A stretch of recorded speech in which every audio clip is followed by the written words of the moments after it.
The more I'm talking about it, the more I'm like, maybe I do like 3 more. I hate 3. I really hate 3. I don't really hate it, but I don't. It's my least favorite. It's probably going to end up being on my bottom. Even worse than 5 and 6? It might be my second to bottom. I got to rewatch 6. I don't remember ever watching 6. I know Kirby's it. good. I know it, but I don't remember it. You know what I mean?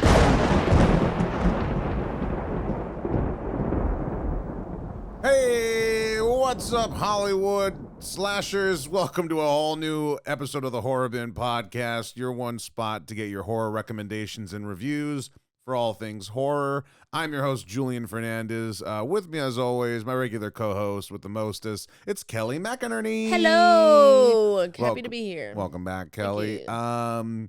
We're back talking. Last time you were here, we were talking about Scream 2. Yeah, long time no see. I know, right? Yeah. It's like it was ages ago. But we are back, and we're continuing the trend. We're wrapping up the original trilogy with Scream 3, released in 2000, 3 years after Scream 2. Before we get into everything, let's take a look at the trailer. Mm-hmm.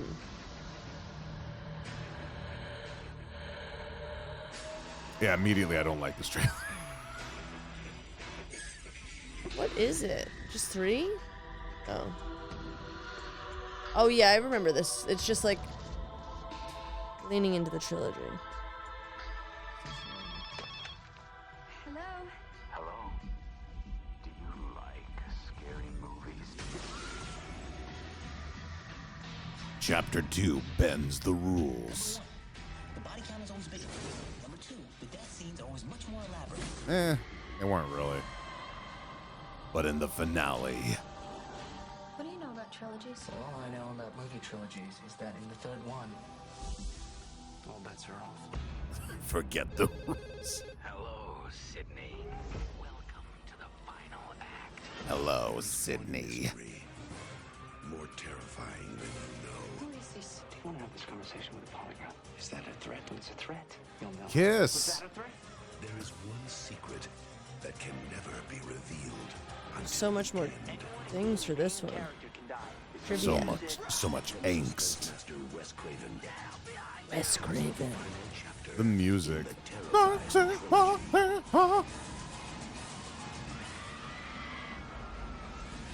Scream 3. Don't panic. Okay. I like that part. But Scream 3, we got the director, Wes Craven, back for the Scream trilogy.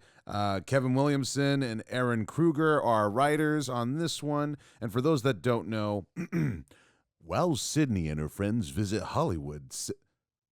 Take 2. While Sydney and her friends visit the Hollywood set of Stab 3, the third film based on the Woodsboro murders, another ghost-faced killer rises to terrorize them. Ooh. So we're not in Woodsboro this time. We're now in Hollywood. We're at the set of Stab 3. This is the fictional movie in the Scream franchise based on the murders within the films themselves. And we have some returning cast members, Nev Campbell, David Arquette, and Courtney Cox back as their respective roles. We get a few people back. Liev Schreiber Cotton back Weary. for a hot minute for as Cotton Weary. That's a good intro. It is a Dev. good intro. We We got Liev Schreiber being our first kill. Liev Schreiber and his wife, girlfriend, Yeah. one of those two. Kelly Rutherford from Yeah. Gossip Girl fame. Oh, okay. Yeah, so there are first two victims. We later find out that the killings are based off the killings that happen in Names. the cast. The names of the people, right? What do you mean? The name they're aren't they named after the cast, the people that were killed, or is that the second? No. They're, the people that are being killed. We find out after I think the second kill that everyone who's being killed are being killed in the order that their characters are killed in the Stab 3 script. Oh, that's right. Yeah. Something that's kind of glossed over for a quick minute.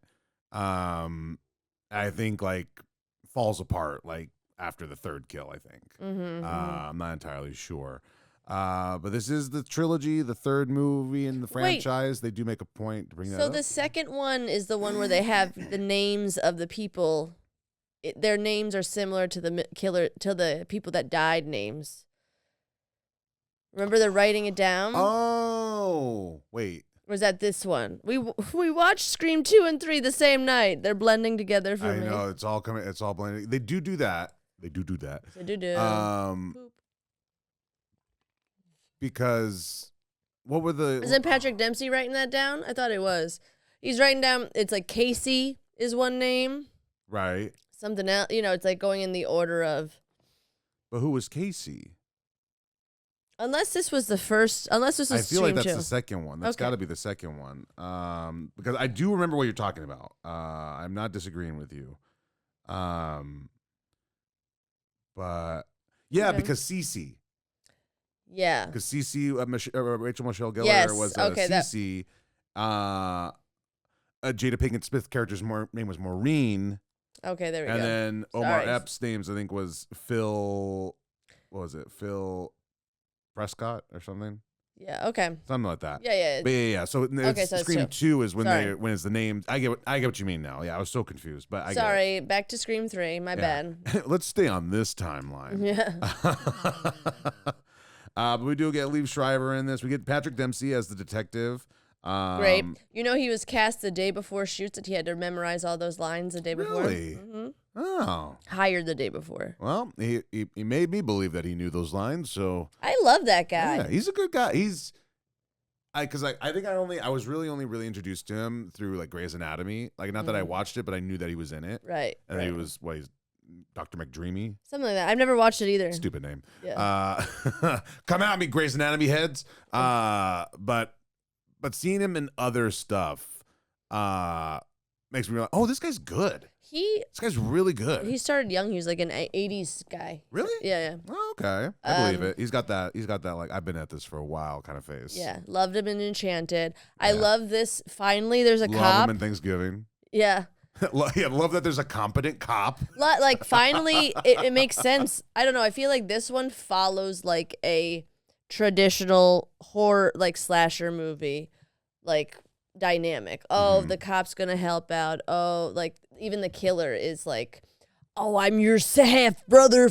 Like it's very like tropey of like serial killer like slasher movies kind of. Yeah. As we get into it, spoilers ahead.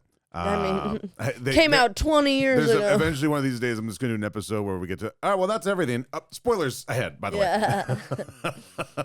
But yeah, we do get a little bit of tropey stuff in this one. I mean, the focus on the idea of trilogies is very heavy in this one. They're leaning so much more into it being meta. Like it started out the franchise as a meta thing. Like they did wink at it a lot, and but it was with subtle, Randy. The first one was like a subtle wink. Well, it was just Randy. Yeah, being like, "This is how it's done." And you know, we had one character. There's like 3 more Randys that are added into the cast. Yeah, and then in this one, everyone's a murderer. Randy. Yeah, everyone's a Randy talking about like the psychology of trilogy. When you're dealing with a trilogy, this is blah blah blah blah blah, and it's like. People are dying. Yeah, it's what are we doing? Why are you comparing it to a movie? It's like we're not in film school anymore. Yeah. But because it happens in Hollywood. Ooh, the city of stars. I like the idea too of like diving into Maureen Prescott's past too. Yeah, I do like that aspect. I think though this is my least favorite of the original trilogy. Honestly, might be my least favorite of all the Scream movies. Hot take. Not that hot of a take. We will see eventually. Like, once we get to the other ones, and I get a refresher on like, oh no, wait a minute, this one's also bad. To which I say 4. I don't think is going to be on my bottom. Yeah, 4. Sleep. 4 kind of slaps. It like I don't understand why nobody gave it more of a shot. Right. I think at the time typical because it's fucking women. No, that's not true because there's a women killer in this second, but she was the only. Is there 2 killers in the 4th one? Well, never mind. There's always more than one killer in every one of them except for 3. Yeah. 3 is the only one with a solo killer, which does make. Should I just get into my issue with I'm just Yeah. gonna, yeah. But the fun fact though, they were gonna have another killer. It was Were gonna they? be Emily Mortimer, who played Sidney Prescott as That makes sense the because girlfriend of him. there was a lot of moments where it seems like they're putting suspicion on her. Yeah, she's freaky as hell. After the house explodes and everyone falls down the hill, they're like, "Why'd you come from over there?" Which is like, it's a fucking hill, dude. Yeah, Like that was so funny. she's lucky she stopped rolling. Mm-hmm. She's lucky she didn't fall all the way down to the 405. Yeah, this cast is great though. It's a very fun cast. It's interesting when like actors play actors. Yeah. Because especially back then, because I feel like everyone had an idea of like what an actor is like, Mm-hmm. which still not too far off. But I feel like this one's a little bit more heightened in terms of like how like vain or how into the process they are, or how dumb they could be. Yeah. And everything. So this one, the people playing the actors within the movie is great. Yeah. I mean, Parker Posey's the best. So much fun. She's wearing that yellow outfit? Where she's from. That's the same outfit that she wore, Courtney Cox. That's I do love. I don't know what it is. Like after we watched that, I started getting clips from Josie and the Pussycats, but of just so Parker Posey. good. She's so good in that movie. Just her turn around. You'll find out eventually. What was that? Huh? I said you'll find out eventually with how good it's gonna all be. That was close. What was that? Huh? I gotta rewatch that movie. Her and Alan Cumming, dude. Alan Cummings is great. I just finished it. I told you I finished the trailer or Traders. Oh no! You didn't tell me. I finished it. We'll talk after. Sweet chaos. Yeah, I know. This isn't that podcast yet. But if you want us to have a Trader podcast, comment below. Get in the comments. Get in the comments. We'll talk about it. Gabby. Yeah, Gaggy. But yeah, back to Scream 3. Yes. Oh yeah, I'm looking at it. I'm looking at the thing right now. It's, the day before shooting, Patrick Dempsey was Yeah, hired. that's the That's first. crazy. Yeah. He I had one skimmed night it. to learn 3 big dialogues. Fuck yeah, dude. I loved it because it's like we think it's he could be the killer. Yeah. I love Not yet. then finally they use that trope later on. Does he? He doesn't die. No, I don't think so. No. Which is weird. He gets knocked out a lot. Yeah, I just watched the ending before I got here, and he doesn't die. Yeah. He gets knocked around. He gets slapped around. Does he? And- Is it canon that him and Sydney get together? Because Sydney does marry somebody, but we never. She doesn't marry him, but that'd be fucking sick. Right. But I think he's older than her. Like That makes sense. Yeah. She's like just graduated college, Yeah, yeah. We also something I also noticed. We also see a deterioration of This is kind of like. This one is kind of like her coming out of that, but we do see a deterioration of Sydney feeling secure by alone. Like in the first movie, she's nothing's happened yet, so it's like whatever. Second movie, we do get her a bit more on guard. She's used to like people like prank calling her and star 69ing them or using the photo caller ID or whatever. She's handling it. And then in this one, she's completely isolated herself. She works for a woman's help hotline. Yeah. Yeah. Just leaning into the trauma. Yeah. Yeah. And she has like caller ID. People prank phone call her, and she calls them out like, "Oh, are you Bobby at this number?" And they're like, "Oh shit, you got me. fuck! I didn't do star 69. 69. They laugh at the end. Star 67, star 69. You know what? Yeah. No, star 69. That's the word. It's That's a the fun one? number. That's why. Yeah. They wanted to make sure you remembered the number. Hell yeah. But we do, for a big chunk of this, we do get Sydney being isolated, being hidden away, and one of the main motivators for the Ghostface killer, at least, I don't remember if he asks Cotton Weary this for the first kill, but is wondering, is demanding to know where Sydney is. What? Say it again. So the Ghostface killer, one of their motivators for killing people, or one of the things they're doing as they're killing people, is trying to figure out where Sydney is. Yeah. At least I believe Yeah. when he's killing Cotton Weary, he's asking, tell me where Sydney is. Mhm.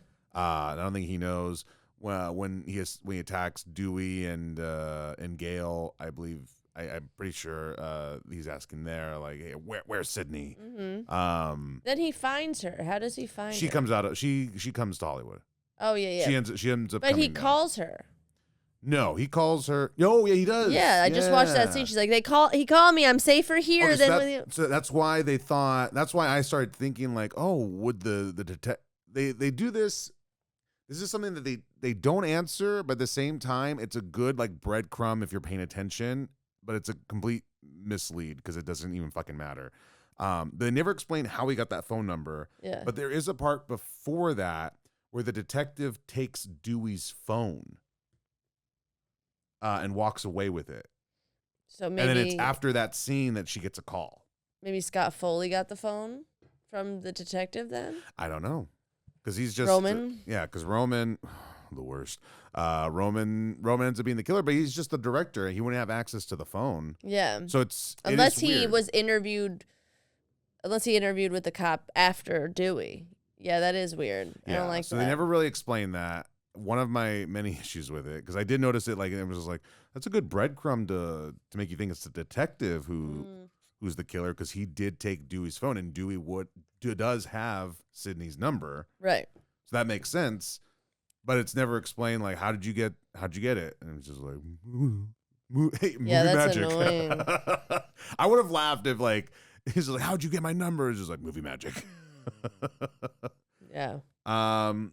So get into why don't you like Roman? So here's why I don't like Roman. Here's my biggest issue with a big chunk of this movie. It is fun. I will say that. It's a lot of fun.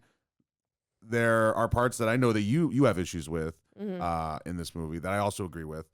My issue is where in the second one, we don't really spend a lot of time with the victims and the potential killer. We spend almost zero time with any of them in this one. Yeah. Aside from Parker Posey, we never spend time with any other cast members in the Stab movie.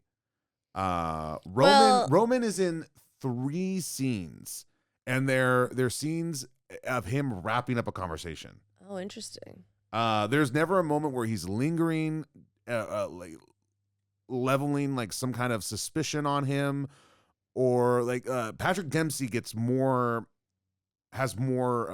on-screen time, and clues that he could be the killer than Roman does. Mm-hmm. That's my biggest problem.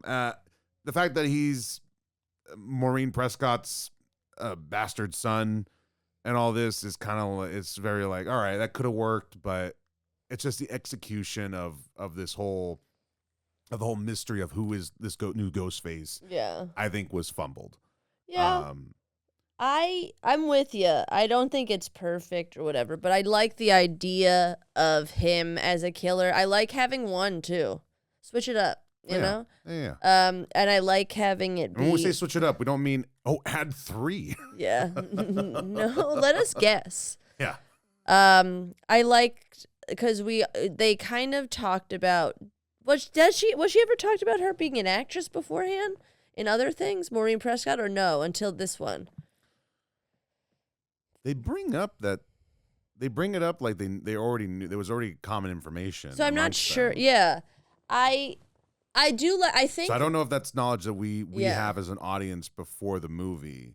I think this would have been a better 2. You know, where we dive into Maureen Prescott's past and stuff like that. Yeah. And then like that could incorporate the acting, why she wants to act. You know, like they should have mentioned, oh, my mom was an actress in the second one. But she doesn't even have any interest in being an actress after 2. No, I know, but I mean in 2. Oh, in 2, yeah. They should have placed that.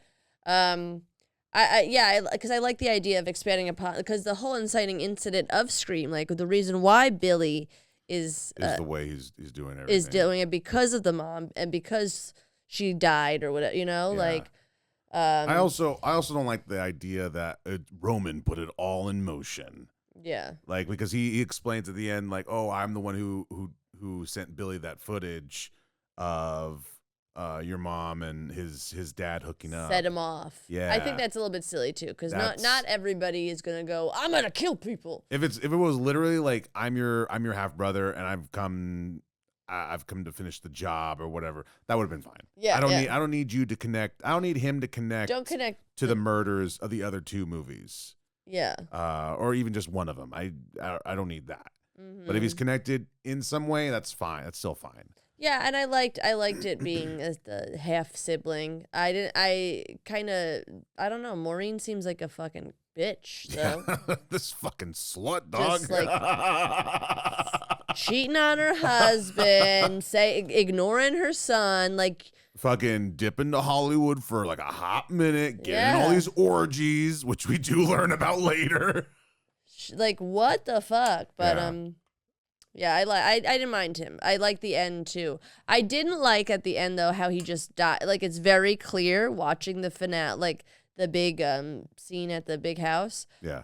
That he probably is the killer because all of a sudden he's looking at the coffin and looks around and then it cuts to another scene. We never see his death, yeah. And then all of a sudden he's in the coffin. It's like, oh, when you looked like that, it's like you're the fucking killer, you know? It's also dumb because fucking Gail checks his pulse. Oh. Yeah. She checks his pulse. She's a reporter, not a doctor. But she checks his pulse. She checks like his pulse on his wrist, and then she goes, she gasps like in confirmation of like, he's dead. It's like, he's not though. Yeah, so dumb. Did he just like, I just took Tai Chi classes to slow my heart rate down or something? Yeah. It's so stupid. And yeah, and then it's already ridiculous enough. Like some of the killings were like Billy jump scares back up and then they shoot him in the head. Fucking Mickey gets up covered in blood after being shot once and trying to attack, and he gets riddled with bullets. It's so stupid that he's wearing a bulletproof vest, which only work once. I didn't know that. After you get shot with a bulletproof vest is shot, it's not really reusable. You can't just keep wearing it and it's I thought it was just like a metal thing that like the bullets like, get stuck in there. No, it's like not sand, but it's something similar to that. Oh, interesting. But it's supposed to it's supposed to be something similar to that. Well, nobody knows that, Julian. Nobody knows that, but I mean, like, I do. Make this movie for me. I think the kills in this are more iconic than 2, though, because Parker Posey behind the mirror. Her death was probably the weakest. I like that part, though, because it's like, what? It's shaking. Yeah. I don't know. She put up a fight, too. She put up a fight, but I mean, it's the weakest in the fact that, like, she crashes through the mirror and she's dead. Mm-hmm. We don't see her getting stabbed. We don't see her like nothing happening. Whereas everybody else, I mean, like my favorite kill and the stupidest kill is the house blowing up. Yeah. Just because they all leave the safety of the house and they're like, I gotta read that fax. And the guy runs back in.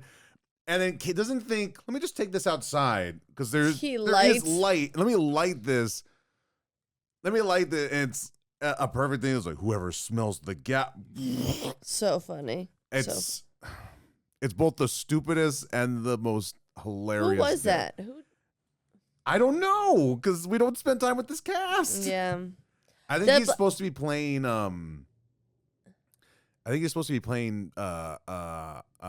Stu. Okay. In the Stab movie. I think the black guy's bit is Randy, right? Maybe. I think because it's like because they barely make a point to explain why he's there. But he's in it a lot. Yes. And it's like he's in the finale. I think they're trying to cover their tracks of being like, there's a bunch of white people. We got too many whites here. We got should have cast a black cop. We fucked up.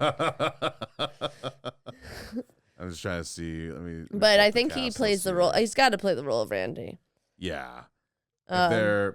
Which is also because it's supposed to be Stab 3, and it looks like they're trying to remake the first movie. Yeah. Because who was what's her face? Jenny McCarthy's in it, too, and she is in it. She's also married to a Wahlberg now because I just is on the Scream 3 thing. She's got that name. Sorry, I'm just looking to see. So I'm like, is she? Oh, then Patrick Warburton's in this one. We'll have a whole section to talk about Patrick Warburton because I fucking love him in this movie. This is what I didn't like about it. Mm-hmm. Why is Sydney haunted by her mom? Yeah. And what is with the blood-soaked thing? That is the and nonsense of this the end movie. when she's like getting chased by Ghostface, and then all of a sudden she hears her mom's voice, and then he's in there. I'm like, how is this so fat? Like, how? Yeah. It's a stronger movie when like the supernatural element isn't. in I like play. a slasher movie. Don't give me ghosts. Yeah. Don't give me ghosts. This is a slasher who just appears supernatural, but it's flesh and blood person. Yeah, and it's like, listen, I much prefer that. I don't get the whole scene where she's hiding from the killer, and then all of a sudden the thing rises. You know, the mom. How did that happen? Yeah, I don't know. That part confused me too, because I don't know if it's supposed to be Ghostface just in that body bag, like trying to scare the shit out of her, or if it's her seeing Hallucinating. having a delusion or seeing. And it's different in that, like the second one, she's kind of traumatized in that whole dramatic but she's like, not performance. She's not having ghost dreams. Or Yeah, nothing. but it's not this fucking elaborate. And like, I don't know. I feel like she'd be like she's working for a traumatic phone line. There's no way she's being haunted by her mom too. You know, like I think I hated it. It was really unnecessary. We could have focused more on the cast instead of these weird ghost shots. Yeah, there was a lot of they really needed to make time. Dion Richmond was the That black doesn't help actor. me. I know. I'm just trying to give him some notoriety. I'm just Dion. trying to throw give his him a name. Yeah, I'm just trying to rather than just saying the black guy. Yeah. You might be comfortable with that, No, Kelly, I'm but not. I feel like I should learn their names. What do you mean they? I don't know. Ha, failed. All right. But yeah, that is probably the weakest and dumb, like honestly the dumbest part of the movie, especially Yeah. is the fact that she's having these ghost dreams, these ghost visions or whatever of her mom. I'll have Jerry O'Connell sing 10 more times versus any of that ghost shit. No, we're not having that. I would rather we not. Make it a musical. We also, like I said, we get Patrick Warburton in as the bodyguard of Parker Posey. We also have Lance Henriksen in as the producer. Milton? Yeah, is it Milton? Also, yeah, John Milton. Is that Roman's dad? No. Okay. I don't think so. Okay, because I was so confused. I was like, is he your dad and Maureen's your mom? That would make more sense. That would have been sick. I mean, it makes sense that like the framing, how he's framing everything is, that Milton is the one that's being, because it's Milton's house. Yeah. It's not Roman's house. Yeah. So it does kind of make sense that like he's gonna put blame on him for them finding out that he took advantage of Maureen, or that he brought her into these ditty parties that they were having. the Harvey Weinstein of it all, if you will. Yeah. So it did make sense. Milton is Harvey, basically. Yes. But a little more honest, because he was willing to be like, I did it. Those were just different times back then. That's just shit. That's how stuff got done. Yeah. You know, I'm not proud of it, but that's just how things. It's like, I'm sorry, Milton, but shit's still going on. Yeah. Yeah. Over at the other studio. And then we got Patrick Warburton as the bodyguard for Parker Posey, which I will always and forever fucking love Patrick Warburton. What does he sound like? I forget. You know, he's just down here, and he's just patrolling the perimeter, making sure everything's looking good. Tsunami. That's my Parker Posey. Tsunami. Lexa Pro. Tsunami. Where does she say that in? The White Lotus. Oh, okay. I haven't seen White Lotus.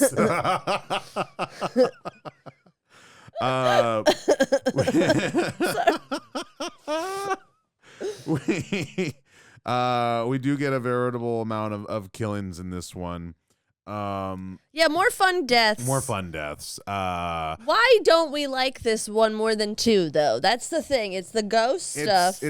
For me. It's clunky. Yeah, it is clunky. That's my issue. Is it's very clunky. There's a lot of misses versus the others are kind of written a little bit smarter. And there's a lot of information that's just either not given or completely ignored. Yeah. Otherwise, what wasn't ignored though were the Randy tapes. Randy, we do get Randy back.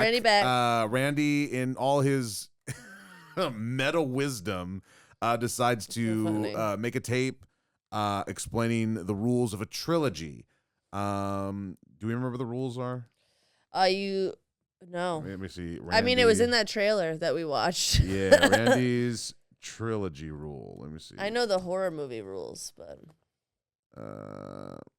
the body count increasing, death seems to become more elaborate, and never assume the killer is dead. yeah, and also all bets are off, right? The main character could die. Yeah, that's Patrick Dempsey's line. Yeah. She's like, "What do you know about trilogies?"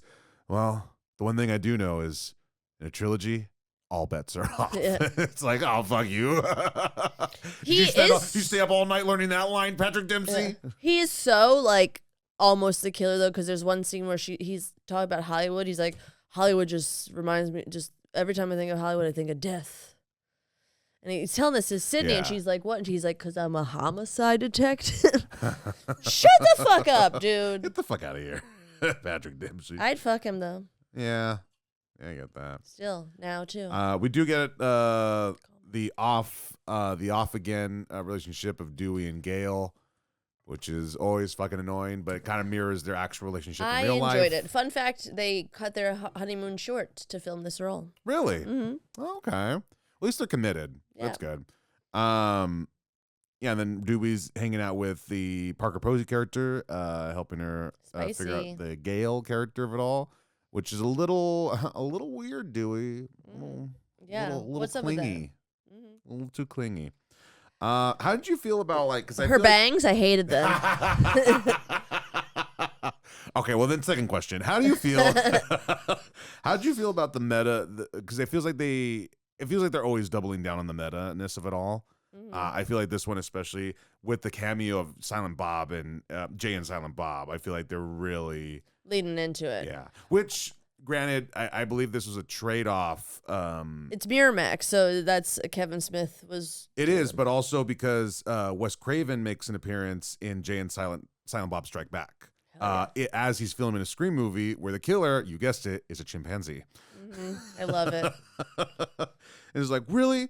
A chimpanzee? I don't even think it's Nev Campbell playing the role, but he's like, really? A chimpanzee? He's like, what? Everyone loves chimpanzees. We fucking love this monkey. See what I tell you. I want to watch that movie again. I loved it. It's good. Pumpkin Escobar Local 305. It's my Tracy Morgan impression. See, you're not the only one that could do voices. All right, pump your brakes, kid. Pumpkin. It sounds like him, right? No. I'm going to get you pregnant. The complaints that he had the... this is the one I was looking for. Roman in the movie, the director of the movie within the movie, complains that he had to make a horror film before he was allowed to make a classic love story, which is something similar to what happened to Wes Craven himself. He had to agree to do this movie before he was allowed to make the musical drama Music of the Heart in 1999. Okay. Yeah, I guess. I'm glad they forced you to do this, Wes. Hey, listen, sometimes I can throw out a fun fact, and it's not really fun. It's just a fact. There's also there's a lot of meta stuff in that, like they're complaining.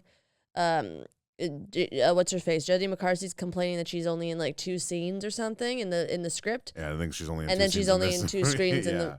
Like I said, it's a very meta movie. Yeah, they're complaining about how fast there's too much line changes. And that's because the cast of the first one did do that, because there's a lot of line changes like last minute. It's like, fuck you guys. Now you gotta now you gotta deal with it. Say the lines. Yeah, overall, like, I mean, great outfit by Sydney.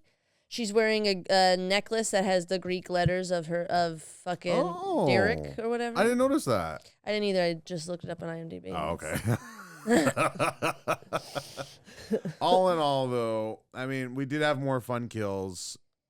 A bit of a clunkier script, clunkier execution. Very and stuff. Hollywood movie though. Yeah, like very Hollywood, Very yeah. I think you could watch this one kind of by itself. Like even though it's like a lot of alludes to the other ones, I don't think you need to know. They tell you a lot about what happens in the first one, Mhm. so you don't have to watch any others. You could just watch this one on its own. Yeah. So that's kind of a pro. Yeah. In regards to the three Scream movies that we've watched, where are you ranking? Where's your rankings at right now? Where it belongs, at the bottom. Yeah. Well, because the ghost thing, really. Like, I think if you just cut that and added more substance with the cast, it could have been as good as one. 'Cause I did like Roman. It was also Scott Foley's first feature film debut. Was it really? Yeah. What else has he done? I don't know. I think Exactly. I think he was married to Jennifer Gardner. I think he was in that Alias show. Oh, was he? Okay. I don't know. I didn't really watch it. I don't support that. I don't know. I don't know what I'm saying. Women being spies? No, men being with women. Well, on the scary scale, 1 being Hotel Transylvania, 10 being the Terrifier movies. Where are you throwing this one at? Probably not as scary. Yeah, I'm putting it at I like 3 again. Yeah, probably even less because the parts that they wanted me to be scared, like the haunting parts, I'm like, fuck you. This is stupid. Yeah. So probably 2 or I'd something. put it at 2. I'd put it at 3. With the movie ranking, I'm keeping it at 3. I'm gonna give it a 5 I'll bump it up to a 4 then. I'll bump it up to 4 because it is fun. Like, because it is fun. I think it is kind It of is goofy. parts of it are more enjoyable than 2, but 2 makes more sense. Yes. Story wise. Yes. Like this could have been good if you just You just reined it in a little bit. yeah, Yeah, just a little bit. or make the cop the killer if you wanted it. Yeah. Would have made more sense. There was more breadcrumbs for that. What's What your was- Ghostface? Is it what on top term of Ghostface? Bottom. I hate Randy as Roman. or Roman. I hate Roman as the Ghostface. I'm putting this above the 2 killers, number 2 killers. I'm putting Roman after Stu and Billy. Oh, after Stu and Billy. Oh yeah, after Stu and Billy. You said after. I'm putting them before. I don't know why I thought you said. just to I'm putting make them you- before Stu and Billy, and like what?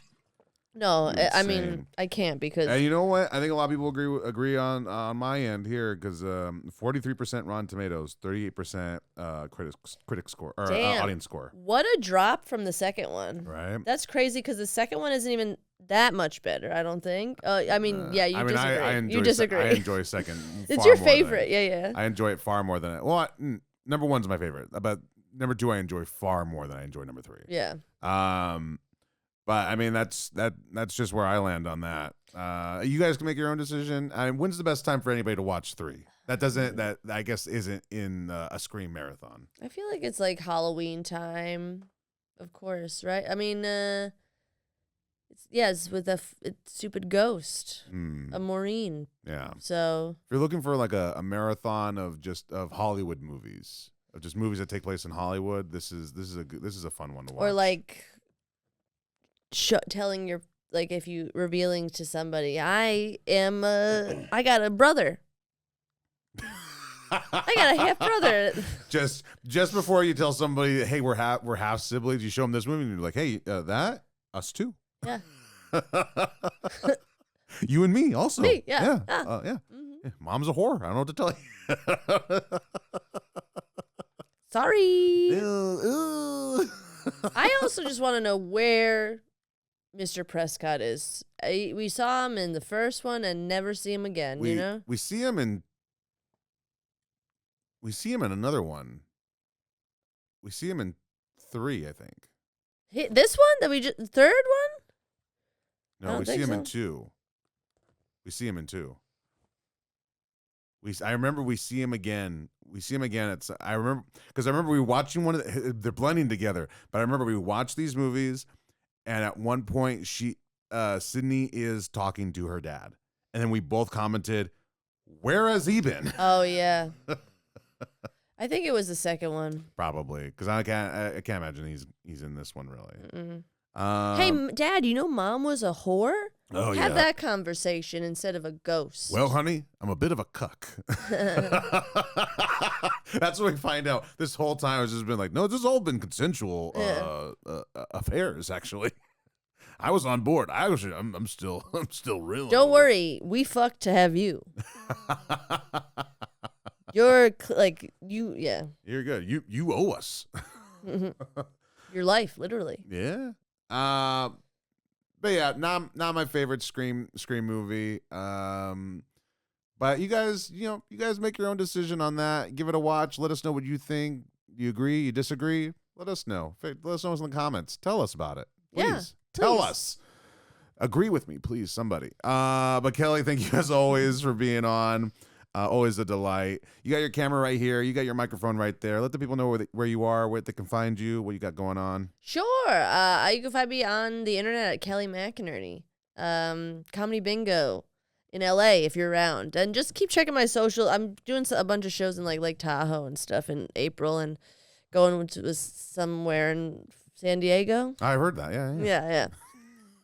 Thanks. Hell yeah. You guys can find me on all the things. Julian F. Comedy, julianfcomedy.com. And you know what's crazy? April 24th, I'm going to be at Mic Drop in San Diego, and I think I'm bringing Kelly with me too. You guys should get your tickets. They're available right now. Mic Drop Comedy, going to be in the Gold Room. Going to be a lot of fun. April 24th, come on out, San Diego.